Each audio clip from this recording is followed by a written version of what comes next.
Long intro. It is a little long intro. We cut that. What's up, everybody? Welcome to a brand new episode of the Empire 161 Show, Season 4, Episode 9. We're going to open up with Messing with the King, which is entrance music from the bullpen. Thanks for joining us on this Monday evening. Thanks for off, so we're on. Thanks for joining us. On the Facebook live stream. If you're joining us on YouTube or Twitter or Instagram or wherever you found the audio on the podcast, we appreciate the support. And excited to talk some Yanks. Tough week, but it is what it is. With me, as always, is Lisa. Lisa, what's up?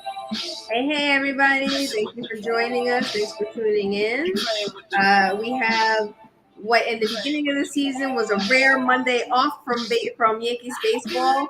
Now in June is a given. So, we're going to be talking. And like Ed said, this was a tough one. They won 3 and lost 4 in the games that we're going to talk about. So, we always struggle to do these, but we got to do it because we are professionals. I'm going to humble brag. Ed, I ran a 5K this weekend. Congratulations. It was a lot of fun. My body, though, told me that I'm not young anymore because I'm still aching today, and I ran it on Saturday. So it's a little tough. It's a little tough getting older. Okay. I do want to recognize, by the way, folks, if you were brave enough to go into the city yesterday, you probably saw a lot of my people waving this flag right here. Yes, yesterday was the very famous Puerto Rican Day Parade. And even though I'm Puerto Rican every day of the year, all day, every day, that's a day where I'm extra Puerto Rican, if such a thing exists, because I'm already very Puerto Rican. And the last thing I'm going to say, because some of our fans hopefully tune in from other parts of the country, it is humid today. Did you go outside today, Ed? Oh, no, I was outside. I was working from home, but I took the pups to the park earlier, and it was, we were on the turf, and you can, on the days of turf, you can feel the heat coming up, so we had to limit their playtime. Oh, man. I had to do a lot of walking today, which doesn't help with the pain I already feel from the 5K, but I was dying. I definitely had my old lady fanning myself in the subway station. Got it. Okay. You need it in New York City because the humidity here is just off the charts. Hey, listen, it's worse than what we were dealing with last week. I mean, and I'm dealing with the humidity over the smoke. Absolutely. I will take humidity over my lungs collapsing. Absolutely. Yeah, the Canadians brought the smoke to us, literally. Yes. Womp, womp, womp. And then, so, yeah, it was an improvement. We've had some wacky weather here in New York in the last, week or so, but whatever. Guess what? Summer is actually arriving in New York now. We know the deal. It's humid as hell. It's hot. Whatever. You learn to deal with it. You know who I feel bad for, though? Because not only did people in Pennsylvania have the smoke and they'll probably have the humidity, they now lost part of the I-95. Yes, I heard some crap like that. That was crazy. Philly just lost a chunk of the I-95 highway. Yikes. I know. What's the Philly fanatic going to do? Not go on the highway. I can promise you that. That's one thing he won't be doing. But yeah, well, good luck to the peeps down there who are dealing with that kind of stuff. And I know there's some Yankee fans that, whatever, there's Yankee fans all over. So, you deal with what you got to do. But so just a quick thing before we get started. During this broadcast, you can send us your support by sending us digital stars and stuff and such. That's a gift that helps us earn money for Pop Culture Pros, because that's who we are presented by. So come hang out and talk some Yankees baseball. So Let's go. all right, well, we will kick things off on the West Coast because we did not talk. We did our show on as a pregame last Sunday, so we didn't get a chance to talk about the series finale against the Dodgers, which the Yankees did take 4-1, and also this was the first game that Aaron Judge had missed. So at that time, we were thinking, we don't know what we were thinking. We were hoping it was just an off day into another off day, because they kind of do that with Judge, and I don't hate on it. I mean, I get it. It does help. He was pretty healthy last season, but that whole banging his foot into the concrete thing was a freak accident. I don't know what you can do about it. But the Yankees did take that one 4-1. Domingo Germán took a no decision, but pitched great. 6 2/3, 4 hits, a walk, 6 Ks. Clay Holmes picked up the win, his 4th of the season, pushing his record to 4-2. And Magic Wandy got the save, his 4th of the year. Anthony Volpe was 2 for 4 with his 9th home run of the season, 2 RBIs and a run scored. Higgy got an RBI, and so did Oswaldo Cabrera. So Yanks were, that was their second highest run total for a game all week at 4, which tells you what we're walking into for the rest of the series, the week. But it was good to see them take a series on the road, West Coast, in LA, to start things off, at least for us right here. But the bad news revolving around Aaron Judge, who eventually did end up on the IL during the week and will be out for an undisclosed amount of time. Who the heck knows? He also got these platelet injections during the week directly in his toe, so that's supposed to help with the healing. Yeah, it's got to be pretty painful, but hopefully back soon with it. So did he break his toe?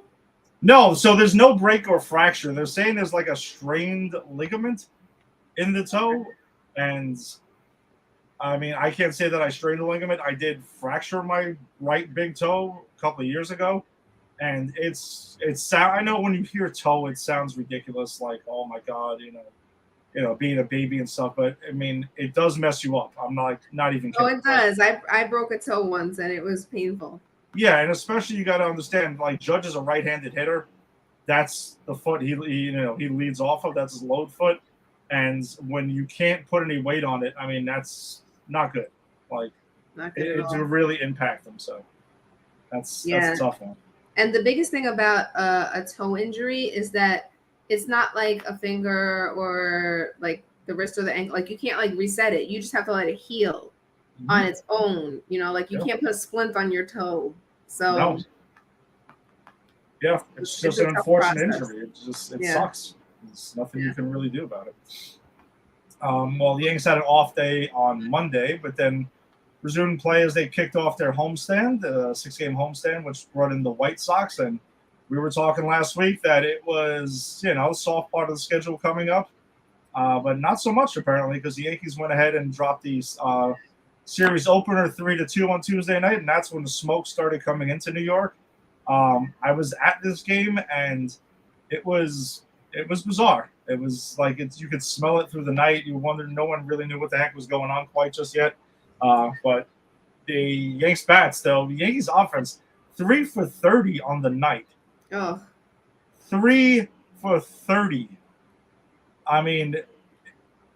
Absolutely astonishing. Lucas Giolito for the White Sox, who got the start, he pitched 6 no-hit innings and was pulled because of a pitch count.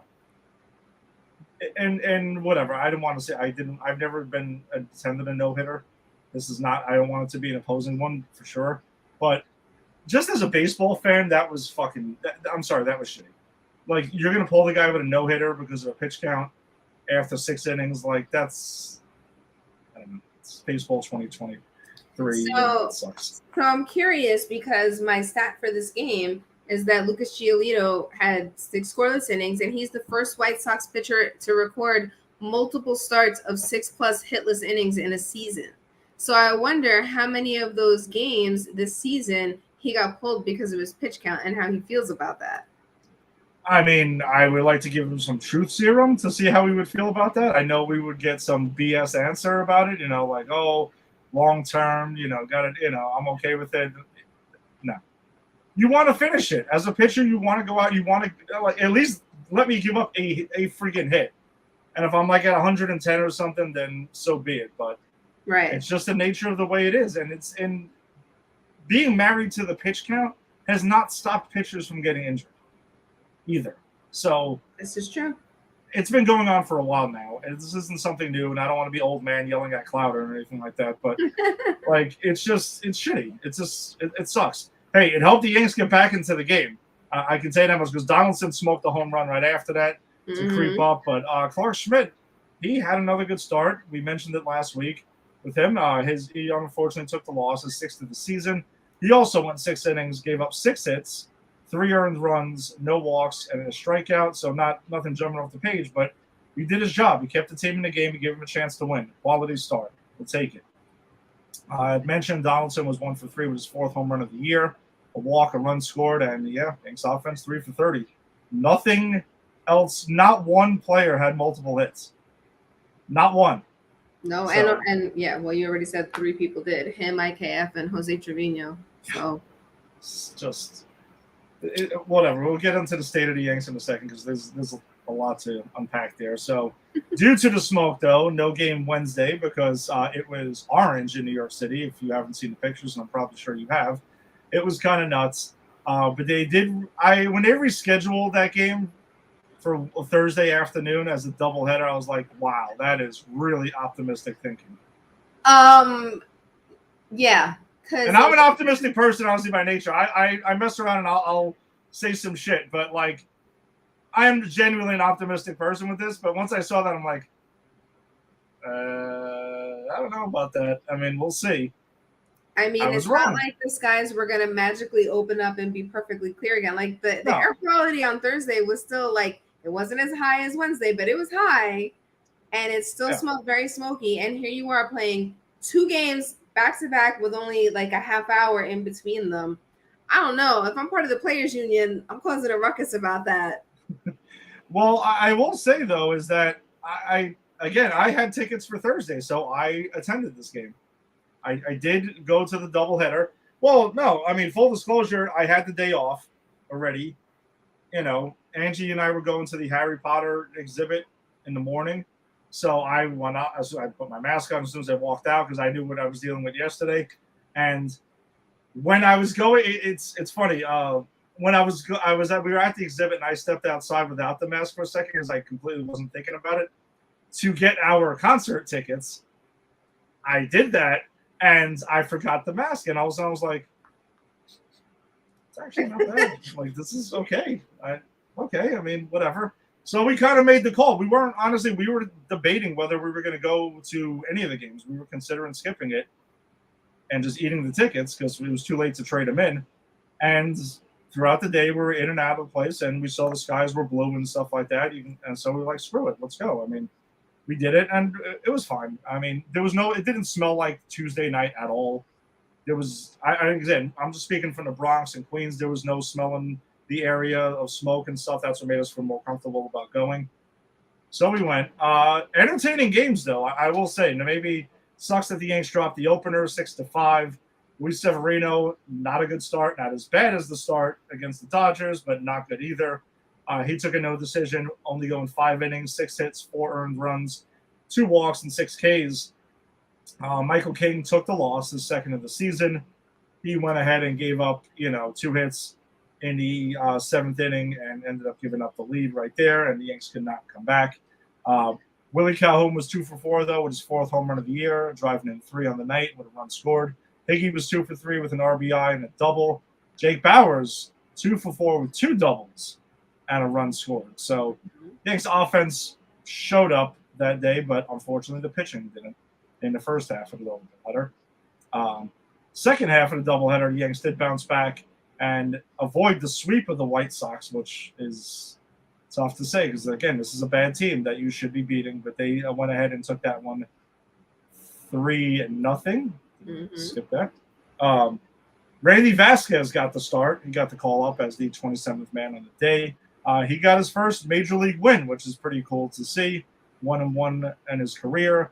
He went 5 2/3, 2 hits, no earned runs, a walk, and 3 Ks. Holmes picked up his 7th save of the season, made it a little interesting as always. Labor Torres 1 for 4 with his 10th home run of the year, driving in 2 and a run scored.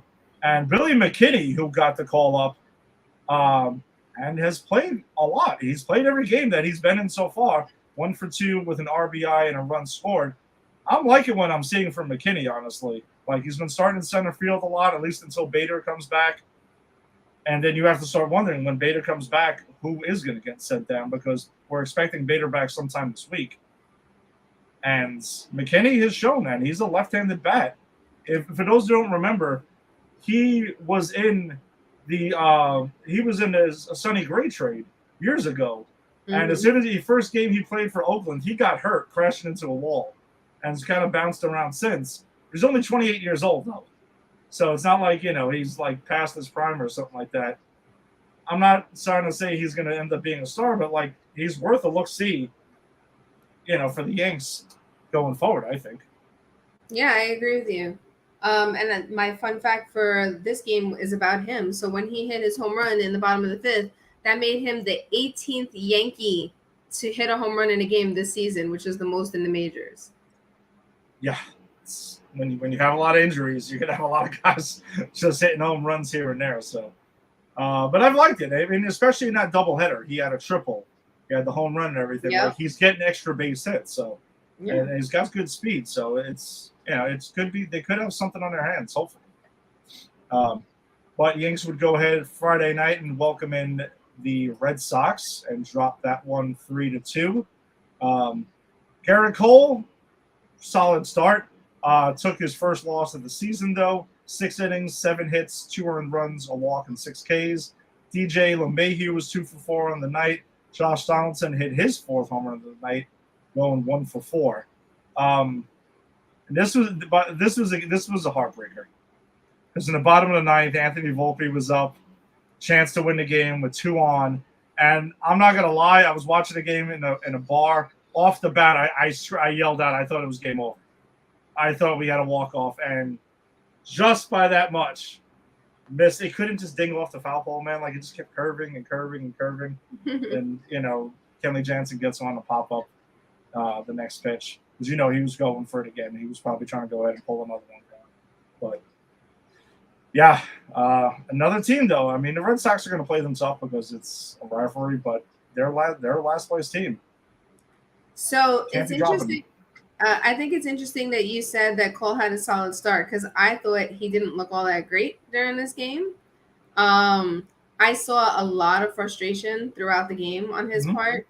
There were 2 different times where I don't know if it was a foul. It must have been a foul ball that like dribbled up a little bit towards him, and he like totally disregarded it and was just like, Jose, throw me another ball. And it was like right by him. And then there was a foul ball to the third base side that he ran after. And like, as soon as it went foul, he just like stopped and didn't care. He was the closest one to it again. I was like, wow, okay, Garrett Cole. I just saw him. And those are just 2 examples, but I saw a lot of frustration on his face during the game. I think part of it had to do with Rafael Devers, because he hit a home run in the top of the 6th. And that was his 7th home run. And he drove in his 16th run off of Garrett Cole, which is the most he's ever allowed a player to do. No, Garrett. No, listen. Make no mistake about it. Rafael Devers, he owns Garrett Cole. Like, there's no question about it. I think Garrett Cole hates that. Of course, but I don't blame him. I can't knock him for that part. Like, it does suck. And the thing is, like, some of the pitches that he hits are like sliders that are down and out of the zone, and he goes down and gets them. If you're Cole, like, you're trying to make the pitch. I mean, you're making a good pitch. I mean, Devers is just putting a better swing on it. Yeah. At times. I mean, I think he also. Oh, sorry. Go ahead. No, I was just saying that it's frustrating. What else can you do at times? Like, Cole's tried everything with this guy, and he can't seem to get him out. Yeah, I think that they were kind of talking a little bit about how, like, he was able to negotiate with the Red Sox after No. God, I remember after Mookie Betts and Xander Bogaerts. Xander Bogaerts. Thank you. After they both left, especially because Xander Bogaerts was more of a surprise one than Mookie. Like they kind of knew Mookie would leave, but Xander was more of a surprise when he went to the Padres. So I feel like Rafael is like, okay, like pay me, and I'm gonna prove to you that I can handle things on this team. I'm gonna hit off one of the best pitchers in baseball consistently. I'm gonna piss him off, and you all just need to keep respecting me on this team because I'm the one that stayed. Yeah, no, I don't think there's any question. Like he's the guy that they chose to pay, right? So, I mean, Betts, it's still crazy to me that they traded Mookie Betts, to the Dodgers. Like the Red Sox have money. It's not like they don't have money, and the way they handle it is just bizarre because they go to reset the luxury tax every couple of years. They kind of just throw in a towel without officially throwing in a towel. They get kind of good, and then they just do it all over again, over and over and over. And yeah, they've won some World Series in recent history, like within the last 20 years. So it's almost like, is their fan base okay with them kind of throwing in the towel and sucking for a couple of years? I don't know. I mean, is it worth the World Series? Like, would you trade in a World Series win to not contend otherwise for a couple of years, and then just you would take it? I don't know. I mean, I'm just saying, it's a fan perspective. It's just what it is. It would drive me a little nuts, to be honest with you, if that's what you're going to deal with. It's like, yeah, we won a World Series. It's cool. We'll enjoy it for the next year or so. And then it's like, you're going to suck for a couple of years. And it is what it is. I don't know. It's very strange. And a team like that shouldn't have to do this kind of crap. They shouldn't. They have money. So what is the deal? I don't know. It's a Boston thing. Yeah, sounds like it sounds like a them problem, not an us problem. So speaking of Rafael Devers, though, in the next game where we took the win 3-1, when he hit his home run in the 6th inning, that was his 11th home run at Yankee Stadium, and he passed Babe Ruth for the most home runs ever of a Red Sox player before his 27th birthday. This is one of those, where did you get this random stat from? But to pass Babe Ruth on a stat like that is pretty impressive. Yeah, I would say. Anytime you pass Ruth in just about any stat, like that's definitely noteworthy. Yeah. As Lisa had mentioned, the Yanks did take the Saturday night game 3-1. Domingo Germán picked up his 4th win of the season, 6 innings, 6 hits, an earned run, 2 walks, and 5 strikeouts. Clay Holmes picked up his 8th save of the season. Gleyber Torres 2 for 4 with his 11th home run of the season. Willie Calhoun 1 for 3 with an RBI and a run scored, and Higgy was 1 for 2 with an RBI as well. And I will also, yes, Willie Calhoun's hit was a homer. So we go ahead and have that. But just, again, not a ton of offense here for the Yanks. 3-1, 3-2, 3-2. It's hard to win baseball games consistently like that. It really is. You put a lot of pressure on your pitching staff. Yes, you do. It's wild. And on the bullpen.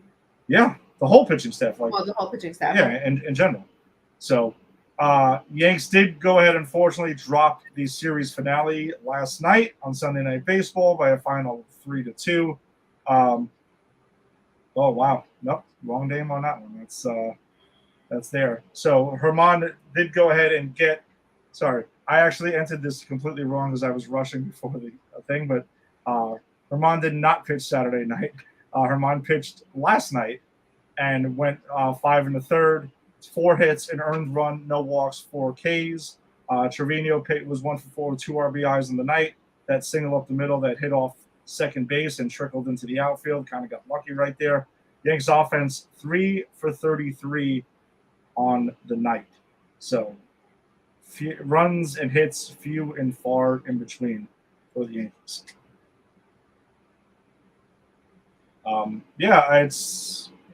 It's been a real struggle since Judge has gone down. Like it's kind of tremendous that like he's the AL MVP and everything, and he would look like he was damn well on his way for that again. But one guy out of your lineup, of course, it affects things, but some guys got to step up. Stanton, Absolutely. Donaldson, Glaber, which, by the way, to note in this game, the tying run was scored because Glaber Torres decided not to get off second base to get a throw from Bowers that was coming in. Like, he just stood there flat-footed and pretty much watched it go into no man's land, which pretty much allowed the runner to go into scoring position and ignited the rest of the inning. He's a frustrating player. He's frustrating because he makes bonehead mistakes that come back and bite the Yankees often, and it's unfortunate. Whether it's a base running mistake or a throwing error or just like what seems to be lazy. I don't know what it is. Mm-hmm. It is kind of frustrating. But yeah, I agree with you. I mean, one thing to note as well is like Anthony Rizzo's been struggling. We talked last week about Anthony Volpe and how he's been kind of, I don't know, he lost his groove at the plate. Hopefully he gets it back. I know he's a rookie. I know he has a lot of time to adjust and learn. Mm-hmm. But yeah, we were used to Rizzo's consistency.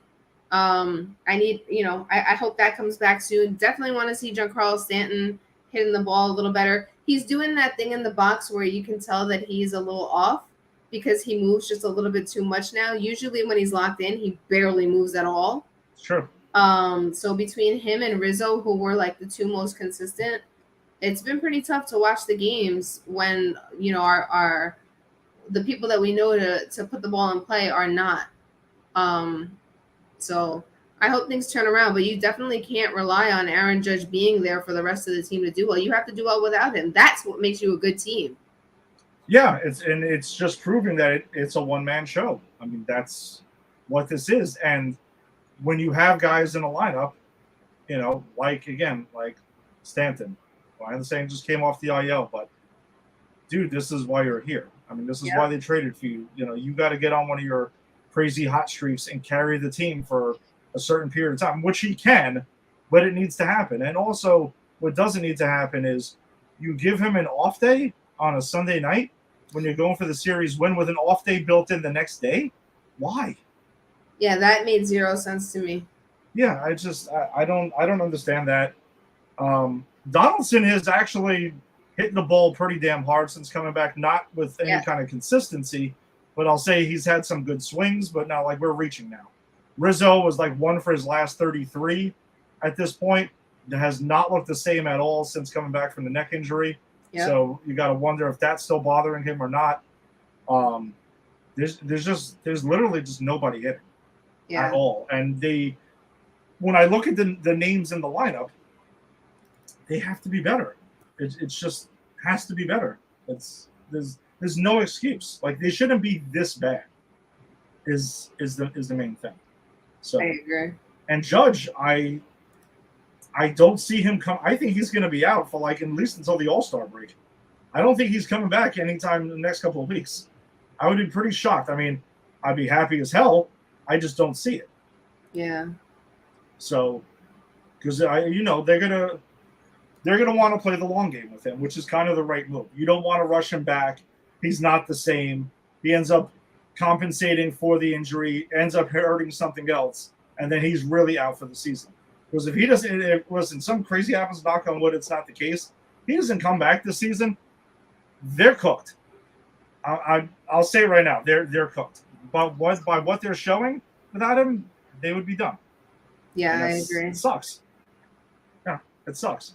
Because the pitching's holding up. The pitching is doing their job. And they are dealing with injuries too. But big there's time. no excuses there. So it's just frustrating. And you have the Mets for 2 games who are struggling as well. And you have the Red Sox who are the last place team in the division. These are the teams you're supposed to be getting some wins on. This is when you should be doing it. Yep. Yeah. They're just not. So got to get going, man. Someone's got to step up here. Somebody. All right. This is going to be interesting. Our top of the heap hitter of the week. So for those who tune in for the first time, that's pretty much what it is. So we named our hitter of the week the top of the heap. Lisa, you want to start off? What do you got this week? Yeah. So slim pickings. Very slim. There were only really 2 people I could have gone with. Mhm. And I decided to give it to the person who maybe will not get it again anytime soon, but I'm giving it to Isaiah Kanafalefa. Okay. All right. Nice. Yeah. So his stats for this week were he had a .929 OPS. His average was a 429, one RBI, 2 runs, 6 hits, 1 stolen base, 429 on base percentage, and a 500 slugging status. Also, just want to give it to him because he's just timely. He's consistent. I feel like he's usually a smart base runner. Yeah. I feel Especially like in the series against the Red Sox. absolutely he capitalized on a throwing error. Like he's just and he plays every position you need him to play. He pitched an inning. Yep. So And he can catch. and he can catch too. So I just really appreciate that about him. By the way, I heard Billy McKinney can play several positions as well. I've seen him play all 3 outfield positions. I was not aware he can play any infield. So I heard that I think it was him they were talking about that they said that he could catch too. Oh wow. Okay. I think I'm pretty sure it was him. But anyway, yeah, IKF, this one's for you. Wow. So we're both reaching this week. I can promise you that. I'm gonna go with Kyle Higashioka. That was my other person. Uh-huh. Kyle Higashioka, last 7 games, 353 with a 389 on base percentage, a 412 slugging. No homers to speak of, but 4 RBIs and a walk. Only 3 strikeouts and 2 runs scored. So slim pickings this week. Hopefully we don't have this next week, and maybe some of the names can start carrying the load now. Sense? Yeah, let's go. Let's start. Get your shit together, man. Yeah. This one though, bit tougher. Well, tougher in a different way. The King of the Hill pitcher of the week. Who you got, Ed? Want me to start? Yeah, go ahead. All right. I'm gonna go with Domingo Germán. And he did not pitch 3 times this week. That was my typo. He actually pitched twice this week. So, he's looked good. I mean, he genuinely has. We went over the stats earlier in the show. So, yeah, no, he's picking it up. And Clark Schmidt is another one who could have been in the mix here. And they're doing what they need to do. They're giving a quality start most times out now. Are they shutting people out? No, but they're giving a team a chance to win. Got to score more than 3 runs though to consistently win baseball games. So that would help. What do you got? So I just want to name what I texted you the other day during the game when he was pitching. Mm-hmm. Folks, I'm being honest. I texted Ed, should I be worried that he's pitching well? Because I kind of is a suspect about what's on his hands. Uh-huh. Like Domingo Germán put that thought in my head. Mm-hmm. I don't want to think that thought. But every time he pitches well now, I'm like, he's going to get kicked out of the game. Like at any minute, they're going to look at his hands and they're going to say that they're the stickiest I've ever felt, which was very dramatic. That's a little dramatic. Oh, what's up? But look, you'll be proud of me. 2 weeks in a row, I'm going with a reliever. Ooh. Yes. Wandy? No, I'm going with Jimmy Cordero. Okay. All right. Good choice there, too. Yeah, so his ERA for the week was a 0. He was in 3 games. He had 3 1/3 innings pitched, 0 hits, 6 strikeouts, a .60 WHIP, and a 0 average against him. So He had a great week. Go Jimmy. Yeah, the pitching was great this week. Honestly, it was really. If you look back on it, there's one bad start. Luis Severino. That's it. That was the bad start of the week. If you're going to go through 7-game stretch and have one bad start, you would think the team was like 5-2, 6-1, or something like that. But struggling for runs, man. Struggling for runs mightily. All right, so that brings us to our Subway Series Round 1 preview, which will kick off at Citi Field the next 2 games, Tuesday and Wednesday night. Lisa, what do we got up? So did they announce who was up so far? They did. And these should be pretty interesting games to watch for more than one reason. So game 1, which is tomorrow, we'll have Max Scherzer going up for the Mets. He's a right-hand pitcher, 5-2 record, 3.71 ERA and 58 strikeouts. And he'll be up against Ed's current disappointment, Luis Severino. So He is our right-hand pitcher, 0-1 record, 5.75 ERA, and 18 strikeouts. But then game 2 should be very interesting on Wednesday night because we have Justin Verlander versus Garrett Cole. So let's see how friend Justin Verlander. Yeah.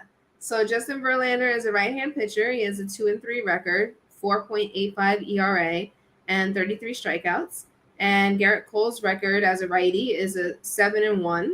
He has a 2.84 ERA and 90 strikeouts on the season. So let's see how all that translates. I mean, we could have our best pitcher on the mound, but if you're not getting any hits, that's not gonna look well for us. And I have a lot vested in this game, in this series, because Ed knows this, but my partner's a Mets fan and he's a big shit talker. So if they win, I'm not gonna hear the end of it.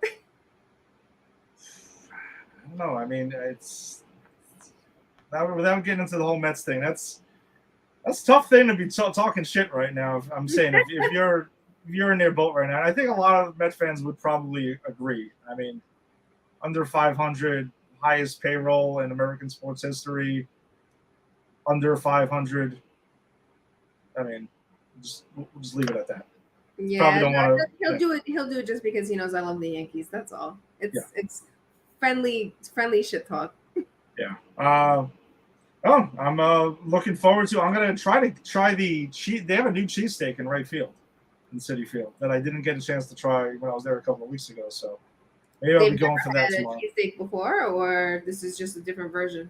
I think it's a different version. I forgot the name of the place. I know it's like in the Coca-Cola porch in right field. So I'm probably gonna. No, I'm definitely gonna give that a shot one of these next 2 nights. I'm gonna probably aim for it tomorrow, unless the line is absurd. I'll just walk away and get something. Listen, you know what you gotta do. You gotta get there early. I'm gonna get there early because I want my free parking. So, yeah. There's always a plan with around the parking situation. I really, really, really hate paying for parking. So, yeah, I don't plan on doing it. There's a spot, Flushing Meadows Park, though. That is free. No, it could be anywhere. It could be on maybe. I'm not going to disclose the location. It is a big park. Yes, it is. It's a huge park, so it could be anywhere. So good luck with that.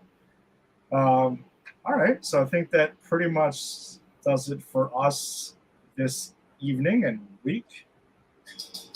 There we go. Well, thanks for joining us as always. If you're joining us on the Facebook live stream, be sure to check out the Empire 161 show group and join it and check out lineups and highlights and things of that nature that don't make the show. So come have some fun with us. Also check out Pop Culture Pros, because that's who we're represented by, Pop Culture Pros, and PopCulturePros.com.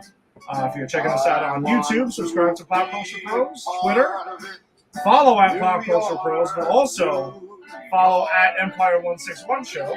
And if you're catching us on Instagram, at the _Empire _161 _show. And go ahead and check that out too. Again, more lineups and things like that, fun stuff to check out.